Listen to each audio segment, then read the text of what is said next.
오늘 우리에게 주시는 하나님의 말씀은 사도행전 9장 10절에서 19절까지 말씀입니다.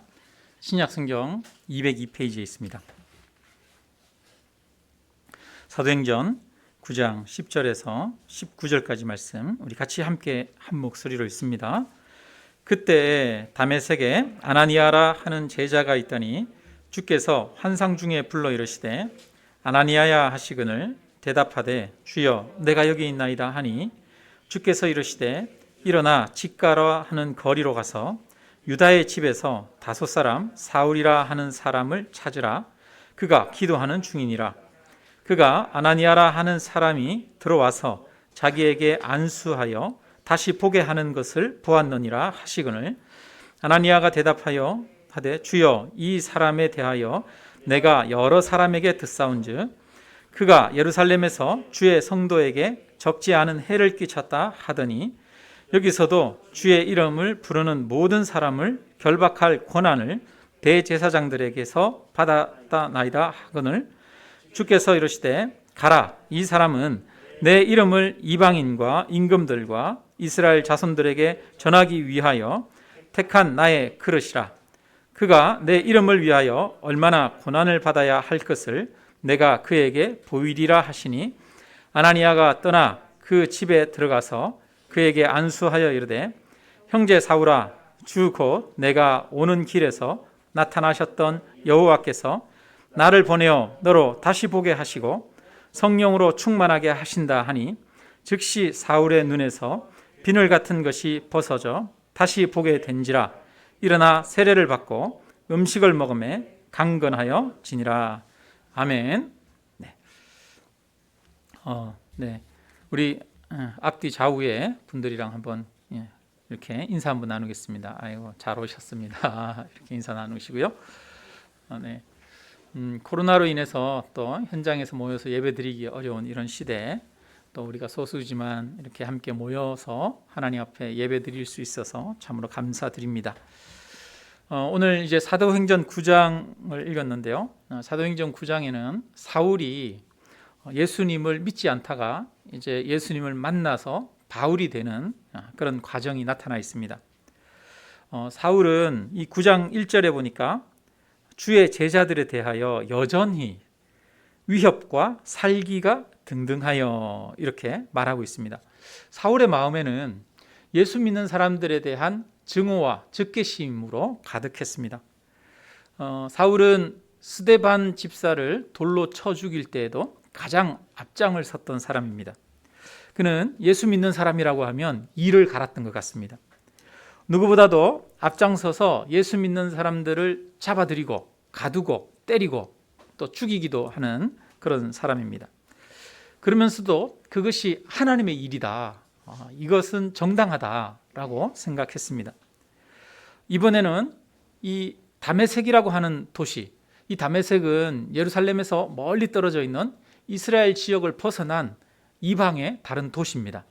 그런데 거기에도 유대인들이 회당이 있고 그 회당에서 모여서 함께 또 하나님을 섬기고 있었기 때문에 그 다메섹 지역에 있는 그리스도인들을 잡으러 공회로부터 허락을 받아서 임명장을 가지고 다메섹으로 가고 있는 중이었습니다. 그는 아마 허락된다면 이 로마 지역의 여러 곳에 흩어져 있는 모든 그리스도인들을 한 명도 남기지 않고 싸그리 다 잡아서 없애고 싶었을지도 모르겠습니다. 그만큼 그는 이 그리스도인들을 핍박하는 것을 자신의 사명으로 알았고 삶의 의미와 가치로 생각했습니다. 이것이 하나님의 말씀을 지키는 것이라고 생각했던 것이죠. 그만큼 그는 이제 기세등등하게 다메섹을 향해서 지금 나아가고 있습니다. 사울이 한참 예루살렘에서 이제 며칠 걸려서 길을 걸어서 다메섹에 가까이 왔을 때 호련히 하늘로부터 강한 빛이 둘러서 비치기 시작했습니다. 그 빛이 너무나 강렬해서 이 사울은 서 있을 수가 없었습니다. 그래서 그 앞에 땅에 엎드러졌습니다. 그때 하늘로부터 음성이 들립니다. 사울아 네가 어찌하여 나를 핍박하느냐, 이렇게 하늘로부터 음성이 들렸어요. 그러자 사울이 주여 누구십니까? 이렇게 묻습니다. 그러자 나는 네가 박해하는 예수니라, 이렇게 말씀하셨어요. 예수님이 사울을 찾아오셨습니다. 사울은 그 이후로 눈을 떴지만 눈이 보이지 않았습니다. 순간적으로 그에게는 캄캄한 어두움이 임했습니다.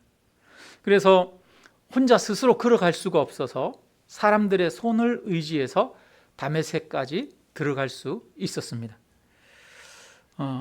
다메섹에 들어간 이후에 사울은 보니까 3일 동안 먹지도 마시지도 않았다, 이렇게 기록하고 있습니다. 먹지도 마시지도 않았다, 이 말 속에서 우리는 사울의 심경, 사울의 마음에 대해서 추측해 볼 수 있을 것 같습니다. 사울이 얼마나 충격을 받았으면 먹지도 마시지도 않았겠습니까? 그것도 하루도 아니고 3일씩이나. 사람이 갑자기 너무 큰 충격을 받으면 먹고 싶은 마음도, 마시고 싶은 마음도, 즐겁게 움직이고 싶은 마음도 사라지잖아요. 사울이 이제 그런 마음이었던 거죠. 아마 첫째는 사울이 이렇게 크게 충격을 받은 이유는 그가 눈이 보이지 않았기 때문에 그랬을 가능성이 큽니다. 서서히 시력이 조금씩 상실된 것이 아니라 갑자기 하루아침에 눈이 전혀 못 보는 그런 상태가 됐어요. 그것만으로도 아마 하늘이 무너지는 것처럼 그렇게 느껴졌을 겁니다. 몇 달 전이에요. 몇 달 전에 제가 이제 고속도로를 가고 있는데, 요즘 제가 시력의 변화를 많이 겪고 있거든요. 노안이 오고 그래가지고. 근데 그것 때문인지 뭔지 모르겠지만 몇 달 전에 고속도로를 이렇게 운전하고 가는데 갑자기 표지판에 있는 글씨가 안 보이는 거예요. 주변에는 이렇게 잘 보이는데 제가 보려고 하는 그 글씨 있는 부분에만 흐릿하게 보이는 거예요. 그래가지고 눈을 비볐어요. 눈을 비볐는데도 계속 그런 거예요. 한참 동안 그래요. 그래가지고 다행히 휴게소가 멀지 않아서 휴게소에 들어가서 휴게소에서 화장실에 들러서 눈도 씻고, 또 내가 이 영양이 부족해서 그런가? 당이 딸리나? 그래가지고 급하게 가서 초콜릿도 사서 먹고 있었는데 몇십 분이 지나도 회복이 되지 않는 거예요. 그래가지고 제가 큰 충격을 받았어요. 여러 가지 생각이 드는 거예요.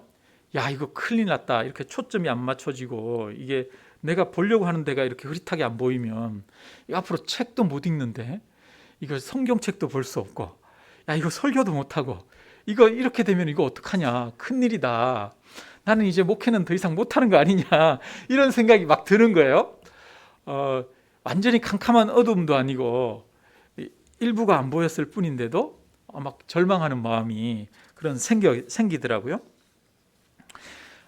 다행히 몇 시간 뒤에 정상으로 다시 되돌아왔어요. 그 이후에는 또 그런 증상이 나타나지는 않는데요. 그때는 굉장히 큰 충격이었어요. 운전하고 가면서 깜짝 놀랐어요. 여러분, 사울이 아무것도 보지 못하게 됐을 때, 만약에 여러분이 오늘부터 장님이 됐다면, 하나도 못 본다면, 오늘 집에 가서 여러분 마음이 어떻겠습니까? 시력을 상실했다면 아마 그 절망감은 말로 다 할 수 없을 겁니다. 사람이 앞에 무엇인가를 볼 수 있는 것과 볼 수 없는 것은 정말 큰 차이가 있습니다. 이 쥐 2마리를 가지고 실험을 하는데, 한 마리는 하나도 빛이 안 들어오는 캄캄한 어둠 속에다가 집어넣고 물과 또 음식을 공급했습니다. 또 한 마리는 어두운데 구멍을 탁 뚫어가지고 그 길로 빛이 조금 들어오는 그런 공간에 넣어서 길렀어요. 근데 빛이 전혀 들어오지 않는 그 공간에 있던 쥐는 금방 죽어버렸대요. 오래지 않아서. 그만큼 이 빛이 없을 때 동물들도 절망하게 됩니다. 사람도 앞길이 하나도 보이지 않고 캄캄하고 절벽 같을 때, 그럴 때 절망하게 됩니다. 까미는 이 절망은 죽음에 이르는 병이다, 이렇게 말하기도 했습니다. 오늘날 많은 사람들이 우리나라에도 보면 이렇게 스스로 목숨을 끊는 경우가 있는데, 스스로 목숨을 끊는 경우는 절망 때문이라고 합니다.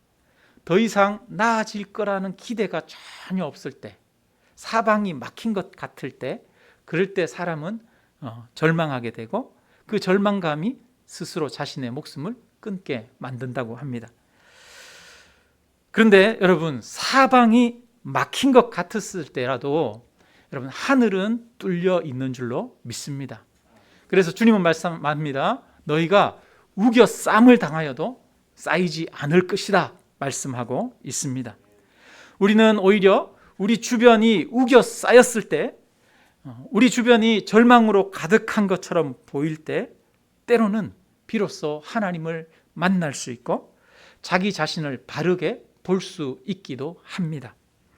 여러분, 혹시 캄캄한 어둠 속에서 절망 속에 걸어가시는 성도님들 계십니까?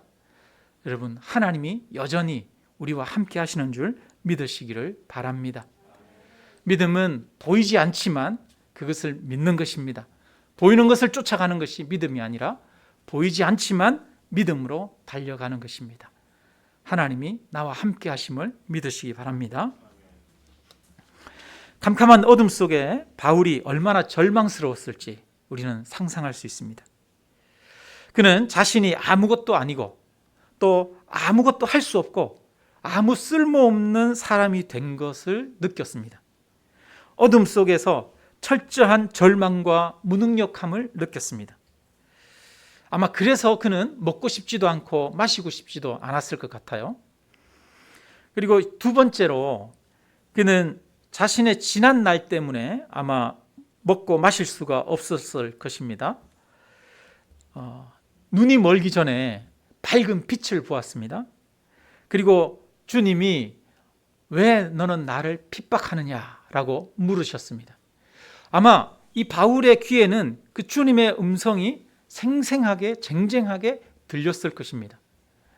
어둠 가운데 있으면서도 너는 왜 나를 핍박하느냐, 너는 왜 나를 핍박하느냐, 이 말씀이 계속 자신의 마음을 찔렀겠죠.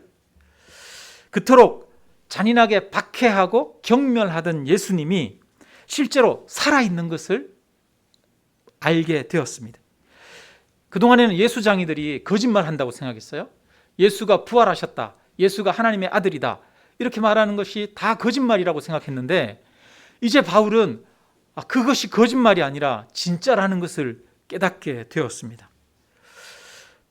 그 순간 자신의 지난 삶이 다 거부당하는 것이죠.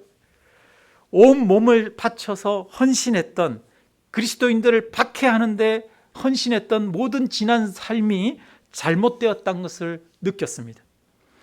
자신이 그동안 알았던 모든 지식도 무너졌습니다.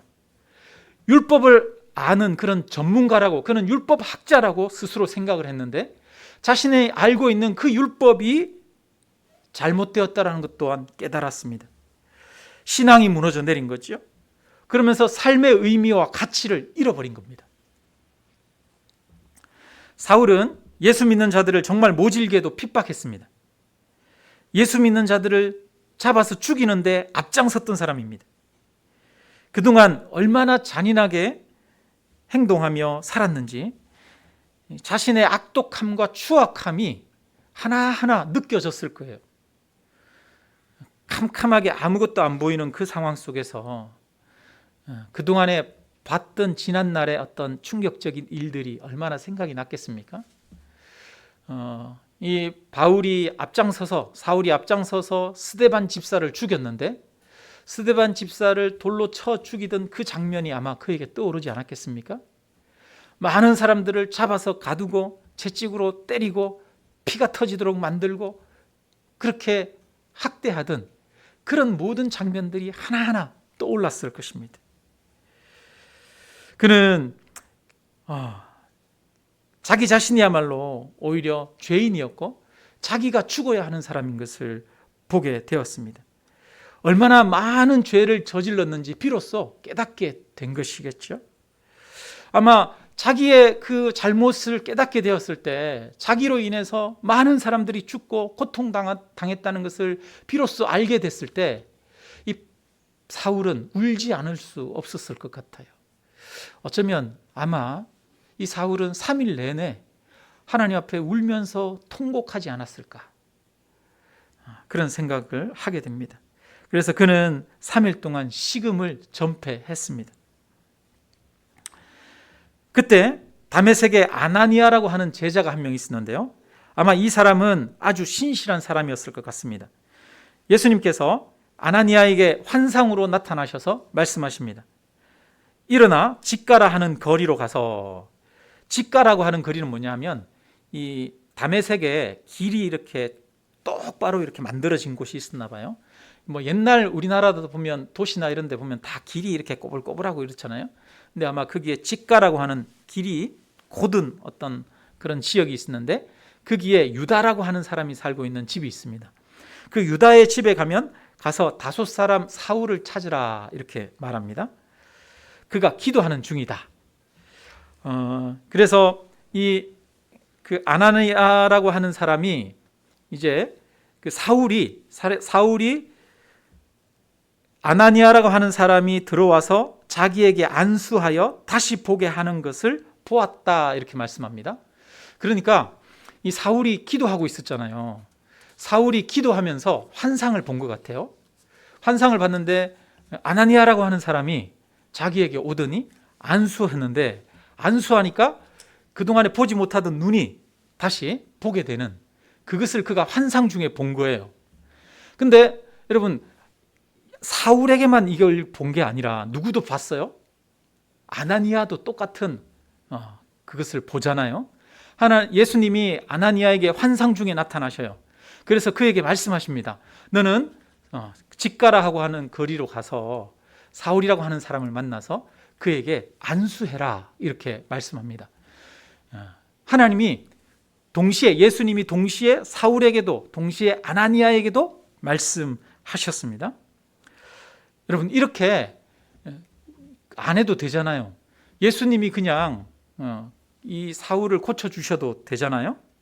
그런데 주님은 이렇게 이 사울에게도 환상을 보여주시고 아나니아에게도 말씀해 주셨습니다. 이렇게 하시는 이유가 뭘까요? 그 이유는 사울로 하여금 하나님이, 예수님이 이 일들을 행하신다는 것, 예수님이 살아서 지금도 일하고 계신다는 것을 깨달아 알 수 있도록 하기 위해서 양쪽에 다 이렇게 나타나시는 거죠. 가끔 이제 사람들 간증을 들어보면은 여러분 이것과 비슷한 경우가 있습니다. 내가 이제 기도하고 있어요. 선교사님을 위해서 막 기도하는데, 어떤 선교사님을 위해서 기도할 때 거기에 어떤 물품을 보내야겠다 이런 마음이 생기는 거죠. 어떤 물품을 얼마치 보냈으면 좋겠다 이런 마음이 계속 생겨서 그 물품을 보냈는데, 그 선교사님한테서 연락이 왔어요. 그 선교사님이 오랫동안 그것을 놓고 기도하고 있었다 이런 얘기들이 들려오잖아요. 그럴 때 우리는 하나님이 하셨구나, 하나님이 일하시는구나 이런 것들을 느끼게 되지 않습니까? 그 고넬료를 하나님이 부르실 때도 보면 고넬료에게 환상 중에 나타나가지고 너는 베드로라고 하는 사람을 불러라 이렇게 말합니다. 그리고 베드로에게도 예수님이 나타나셔서 환상을 보여주시는데, 하늘에서 가정한 음식들이 내려오는데 그걸 먹으라라고 하는 그런 환상을 보여주시죠. 그래서 이 일들을 통해서 고넬료는 이방인인데 그 이방인인 고넬료에게 이 베드로가 가서 복음을 전하는 것이 하나님의 뜻이라고 하는 사실을 보여주셨어요. 그러니까 이방인에게도 복음이 증거된다는 것을 이런 환상을 통해서, 그리고 양쪽의 두 사람에게 하나님이 나타나셔서 명령하시고 가르쳐 주심을 통해서 알게 하시는 것이죠. 그래서 때로는 하나님은 이렇게 양쪽의 사람들에게 같은 마음을 품게 하셔서 하나님의 역사들을 이루어 가십니다. 그것이 하나님이 하시는 일이라는 것을 보여주시는 거죠. 오늘날도 하나님은 이렇게도 역사하시는 분이신 줄로 믿습니다. 하나님은 살아계셔서 하나님은 역사하십니다. 그래서 이 아나니아가 이 예수님의 말씀을 듣고 깜짝 놀랐어요. 그가 말합니다. 주여, 이 사람에 대해서 내가 여러 사람에게 들었는데 그가 예루살렘에서 성도들에게 많은 해를 끼쳤다고 합니다. 그리고 이곳 다메섹에도 사람들을 잡아 죽이기 위해서 예수 믿는 사람들 다 잡아가려고 왔다고 합니다. 하나님, 그런데 내가 왜 그 사람한테 가야 됩니까? 왜 그 사람을 다시 보게 해야 됩니까? 이렇게 항의하는 거죠. 아나니아가. 여러분, 아나니아의 심정이 이해가 가죠. 여러분, 그동안에 이 초대교회는 성도들이 많지 않았어요. 초대교회는 성도들이 그렇게 많지 않아서 어느 정도 서로가 다 알기도 하는 그런 사이였겠죠. 뿐만 아니라 이 초대교회 시대는 이제 가족 중심으로 이렇게 신앙생활을 하던 그런 시대입니다. 그래서 예를 들어서 가장이 예수님을 믿으면 그 가족들도 다 예수님을 믿는 그런 시대죠. 고넬료가 예수님을 믿을 때 보면 고넬료의 집안 식구들, 그 친척들까지 다 한꺼번에 개종을 하게 됩니다. 또 뿐만 아니라 빌립보에서 감옥에 있을 때 그 간수의 집도 예수님을 믿게 되는데 그때 보면 그 간수의 집 모든 사람들이 또 예수님을 믿게 됩니다. 이것처럼 이 가족 단위로 회심을 하게 되고 주님을 믿게 되었을 때, 그리고 교회 공동체 숫자가 많지 않았다는 것을 우리가 생각해 볼 때 아마 이 아나니아가 아는 사람 중에, 아니면 멀게는 아나니아의 친척들이나 이런 사람들 중에도 이 바울로부터 박해를 받고 핍박을 당해서 고통당했던 사람들이 있을지도 모릅니다.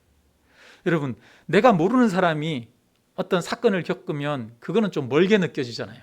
그런데 내가 아는 사람이 누군가 어떤 사건을 겪게 되면 그건 남의 일이 아니라 내 일처럼 느껴지지 않겠습니까? 아마 어쩌면 이 아나니아에게 그 다음에 이 초대 교회 시대는 성도들 간에 서로 정말 사랑이 가득하고 서로가 소식을 주고받으며 한 몸처럼 그렇게 지냈어요. 그러니까 교회를 핍박한다고 하는 이 사울의 소식이 남일처럼 들리는 것이 아닌 거죠. 마치 내가 핍박받는 것처럼, 내가 죽임당하고 내가 가둬지고 내가 매맞는 것처럼 그렇게 느끼는 것 아니겠습니까? 그런데 예수님이 아나니아한테 가서, 야, 너 사울한테 가서 안수해서 눈 뜨게 해주라, 이렇게 말하는 거예요. 여러분 같으면 가겠습니까? 안 가겠습니까? 하나님, 저 못해요. 이제 바울은 우리 원수인데요? 그러시지 않겠습니까? 성경에 보니까 요나가 그랬죠. 요나가 니느웨에 가가지고 하나님의 경고를 전하라고 그러니까, 니느웨는 이스라엘의 원수였거든요. 그래서 니느웨로 안 가고 다시스로 도망가잖아요. 하나님이 가라고 그러는데 하나님, 나 절대 못 가요. 니느웨는 꼴도 보기 싫어요. 그러면서 니느웨를 안 가거든요. 근데 이 아나니아가 이제 이 사울에게 갔습니다. 가서 그에게 눈을 뜨게 해줍니다. 사울이 예수님을 믿고 난 이후에 보면은 이 사울은 누구보다도 하나님을 위해 헌신하죠. 예수님이 뭐라고 그러냐면, 가라, 이 사람은 내 이름을 이방인들과 임금들과 이스라엘 자손들에게 전하기 위하여 택한 나의 그릇이라, 이렇게 말합니다. 그는 나의 그릇이니까 가라, 이렇게 명령하십니다. 이 사울은 지난 아픈 과거가 있어요. 예수 믿는 자들을 핍박한 과거가 있습니다. 아마 그는 평생 거기에서 벗어나지 못했을 거예요. 자기가 스데반 집사를 죽였다는 사실, 거기에서 벗어났겠습니까? 근데 그 과거가 생각나면 날수록 그는 스데반 집사의 몫까지 자기가 감당하고 더 열심히 복음을 전하려고 그렇게 노력하지 않았겠습니까? 뿐만 아니라 이 바울은 자기가 누구보다도 복음을 열심히 전했음에도 불구하고 그는 나는 죄인 중에 괴수다, 이렇게 말합니다. 내가 한 것이 아니라 내 안에 그리스도가 한 것이다, 이렇게 이야기를 해요. 그는 항상 자신을 겸손하게 낮추는 그런 사람이 되었습니다. 하나님은 이처럼 사람의 잘못된 과거가 있음에도 불구하고 그를 사용하십니다. 때로는 그 잘못된 과거 때문에 오히려 더욱 하나님께 쓰임받게도 하십니다. 혹시 자신의 과거 때문에 아파하며 절망하는 분들이 계십니까? 여러분, 과거 때문에 절망하지 마시기 바랍니다. 우리가 하나님 앞에 회개하고 변화될 때 우리의 지난 날의 허물도 하나님을 위해 유익하게 하십니다. 이 사람은 내 이름을 위하여 택한 나의 그릇이라 하는 그 말씀을 바울에게만 하신 말씀이 아니라 바로 저와 여러분에게도 오늘 하시는 말씀인 줄로 믿습니다. 하나님은 너희는 나를 내 이름을 위하여 택한 자라 말씀하십니다. 그러므로 과거에 묻혀서 살아가지 마시고 믿음을 가지고 새로운 미래를 향해서 나아가시기를 주님의 이름으로 축원합니다. 여러분, 아나니아의 마음을 한번 생각해 봅시다. 바울에게 가라고 하는 명령을 들었을 때 정말 도저히 가고 싶지 않았고 두렵고 또 이 사울을 죽이고 싶고 또 미워하는 그런 마음이 있었을 것입니다. 그럼에도 그는 아나니아는 예수님의 명령에 순종해서 바울을 찾아갑니다. 자신의 감정이 중요한 게 아니라 바로 예수님의 명령에 순종하는 것이 중요했던 것이죠. 아나니아가 순종해서 바울에게 갔을 때 17절 그가 어떻게 하는지 우리가 한번 읽어보도록 하겠습니다. 17절 같이 읽습니다. 아나니아가 떠나 그 집에 들어가서 그에게 안수하여 이르되 형제 사울아, 주 곧 내가 오는 길에서 나타나셨던 예수께서 나를 보내어 너로 다시 보게 하시고 성령으로 충만하게 하신다 하니. 여러분, 아나니아가 사울에게 말해요. 뭐라고 그러냐면 사울아 이러는 것이 아니라 뭐라고 해요? 형제 사울아 이렇게 말하죠. 사울을 형제라고 그렇게 부릅니다.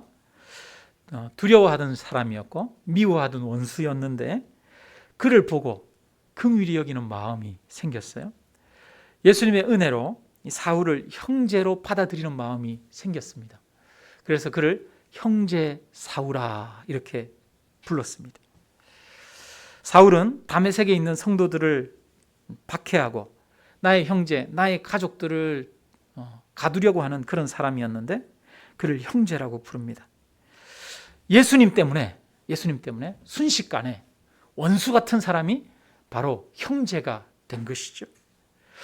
원수였던 바울이 예수 안에선 바로 이처럼 형제가 되는 그런 역사가 일어나는 줄 믿습니다.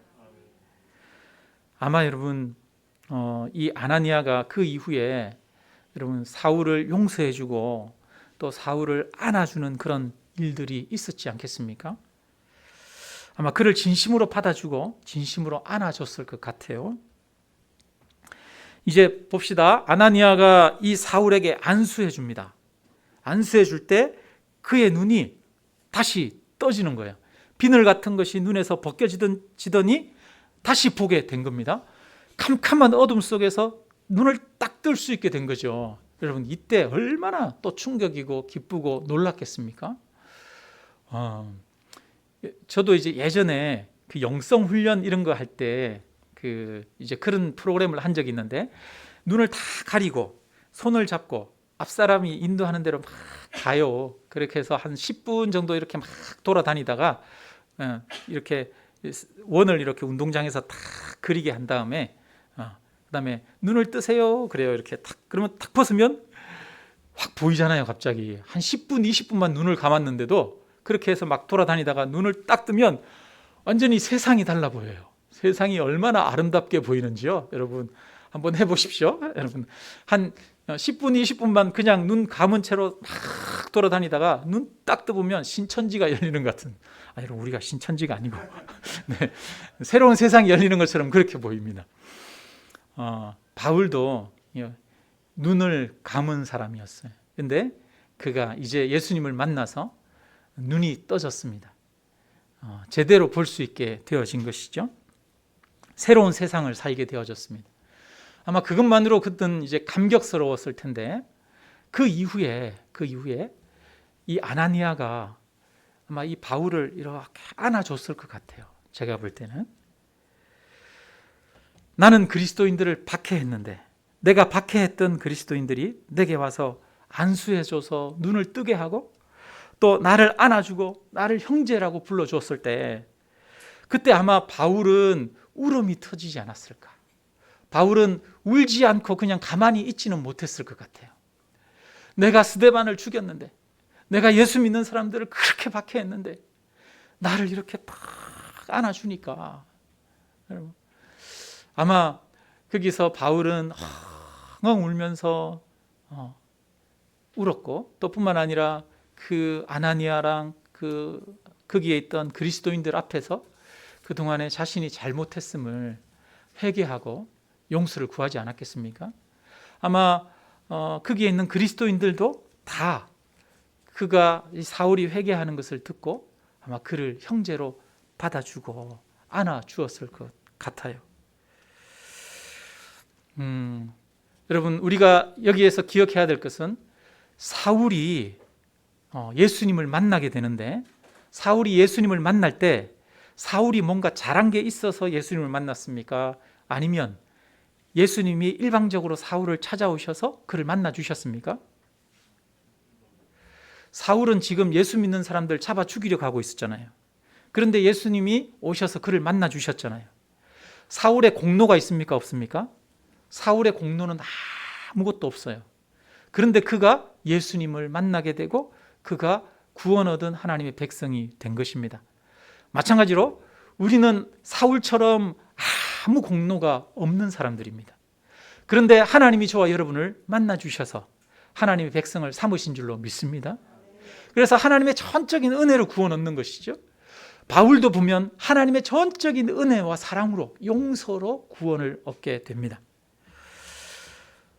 그리고 여기서 우리는 이제 아나니아를 통해서 이 사울은 예수님의 사랑을, 하나님의 사랑, 용서하시는 그 사랑을 직접 몸으로 느낄 수 있었습니다. 우리가 영으로만 하나님의 사랑을 느끼고 깨닫는 것이 아니라 예수 믿는 형제 자매들을 통해서 하나님의 사랑을 직접 체험하고 만질 수 있도록 그렇게 하셨습니다. 여러분, 이게 중요한 포인트예요. 예수님이 아나니아를 이 사울에게 보내셨죠. 왜 아나니아를 사울에게 보내셨을까요? 예수님은 아나니아를 보내지 않고도 사울을 치유하실 수 있습니다. 사울을 회복시킬 수 있습니다. 아나니아를 보내지 않고도 사울이 예수님을 믿도록 만들 수 있죠. 내가 예수다라고 말씀하시면서 그에게 나타나셔서 사울이 예수님을 믿도록, 그 앞에서 회개하도록 할 수 있어요. 그런데 예수님은 그렇게 하지 않고 누구를 보내시느냐? 아나니아를 보내셔요. 그래서 아나니아가 굳이 손을 얹어서 사울에게 안수하게 하십니다. 아나니아의 손으로 사울을 용서하게 하시고 아나니아의 손으로 사울을 품게 하시는 거예요. 하나님은 이처럼 사람을 보내셔서 사람을 통해서 역사하시고 일하십니다. 하나님은 어둠 가운데 있고 절망 가운데 있는 사람들에게 예수님을 믿는 성도들을 보내셔서 그들을 절망과 어둠에서 건져 주십니다. 절망 속에 있는, 어둠 속에 있는 사울에게 아나니아를 보내십니다.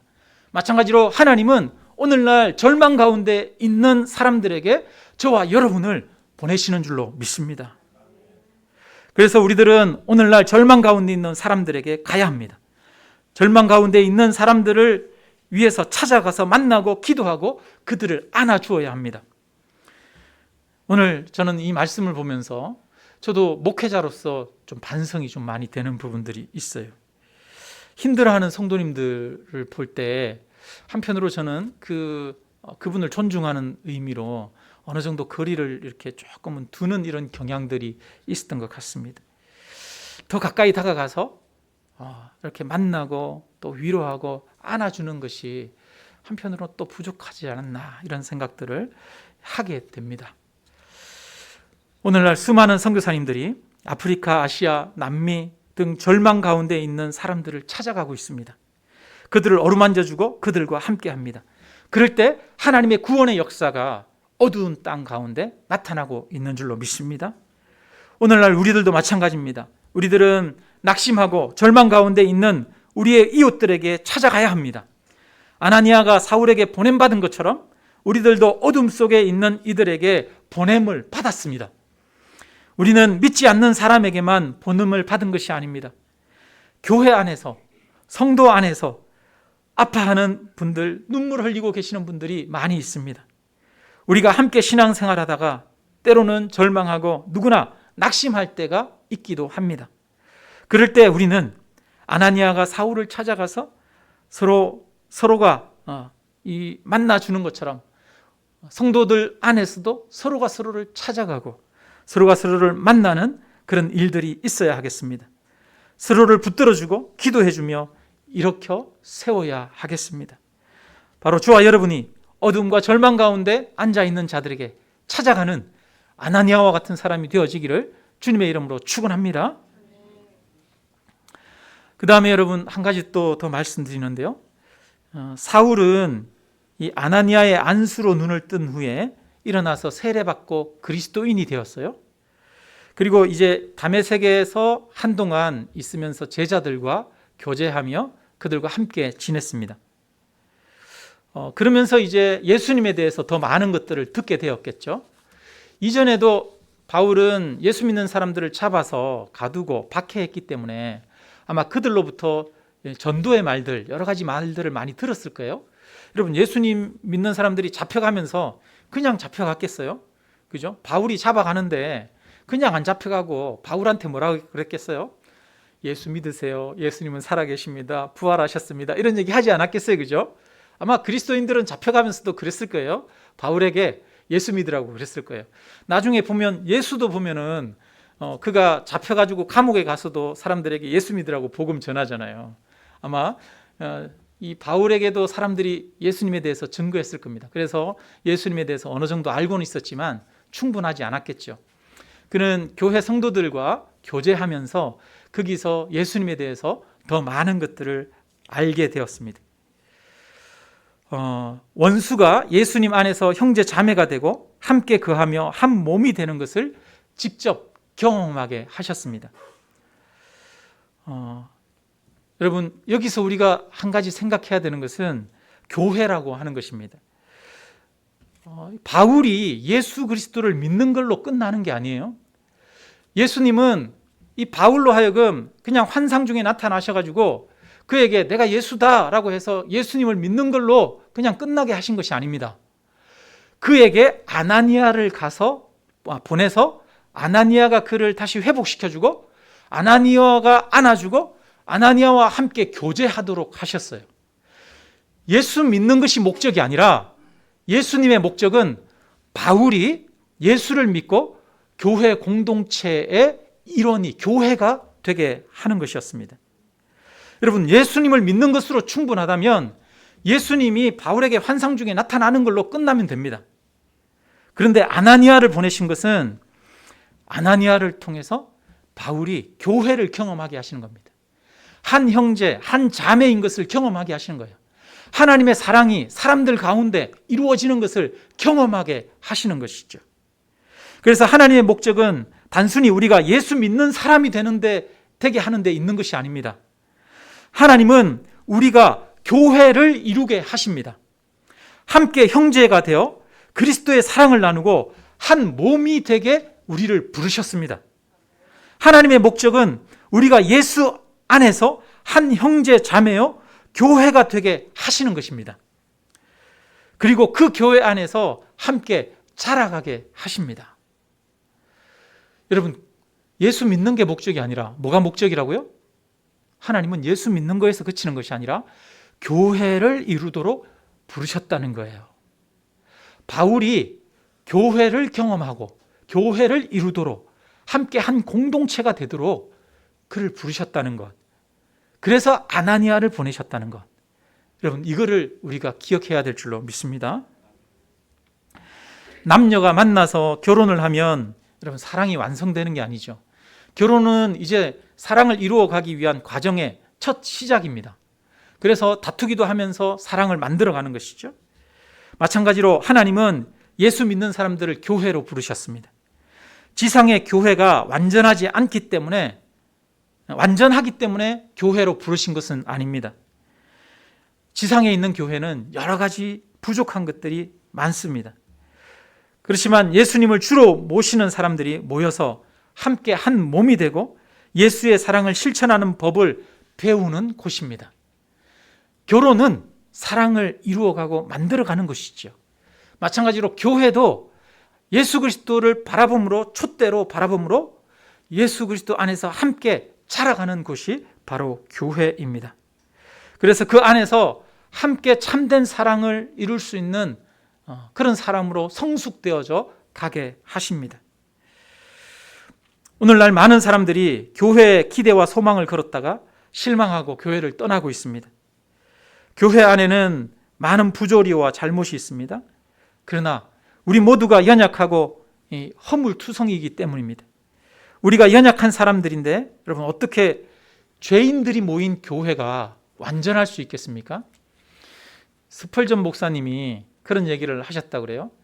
어떤 사람이 와가지고 교회에 대해서 고민하면서 자기가 완벽한 교회를 찾고 있다고 그러면서 자기가 이번에 정말 좋은 교회, 완벽한 교회를 찾았다고 막 그러더래요.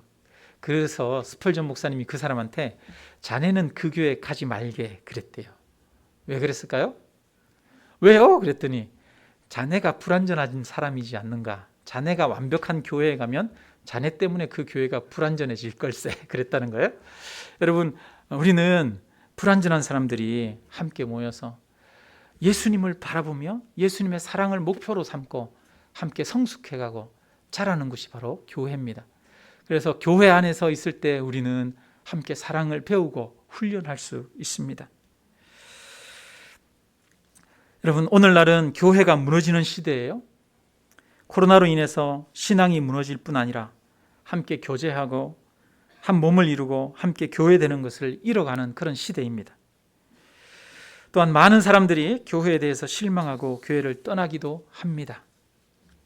그래서 오늘 우리에게 이 말씀, 바로 하나님이 바울을 부르실 때, 사울을 부르실 때 아나니아를 통해서 그를 형제로 받아들이게 하시고 그로 하여금 교회를 이루게 하셨다는 사실을 우리가 다시 한번 깨닫는 것이 참으로 중요한 것 같습니다. 하나님은 저와 여러분을 교회로 부르셨습니다. 우리가 함께 서로 한 몸을 이루어 가기를 원합니다. 말씀을 마칩니다.